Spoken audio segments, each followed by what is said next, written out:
9 அம்ச கோரிக்கைகளை வலியுறுத்தி தமிழகத்தின் பல்வேறு பகுதிகளில் சாலை மறியல் போராட்டத்தில் ஈடுபட்டு வருவாய்த்துறையினர் கைது செய்யப்பட்டனர். திருவள்ளூர் மாவட்ட ஆட்சியர் அலுவலகம் முன்பு கண்டன முழக்கங்களை எழுப்பி சாலை மறியலில் ஈடுபட்ட வருவாய்த்துறையினரை காவல்துறையினர் கைது செய்து தனியார் மண்டபத்தில் அடைத்தனர்.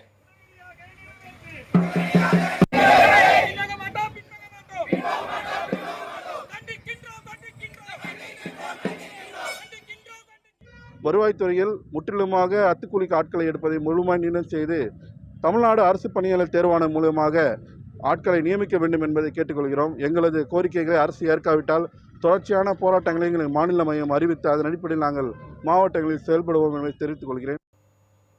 இதேபோல் தேனி மாவட்ட வருவாய்த்துறை ஆட்சியர் அலுவலகம் முன்பு 20 பெண்கள் உள்ளிட்ட 50க்கும் மேற்பட்டோர் கண்டன முழக்கங்களை எழுப்பி சாலை மறியல் போராட்டத்தில் ஈடுபட்டனர். அவர்களை காவல்துறையினர் கைது செய்தனர்.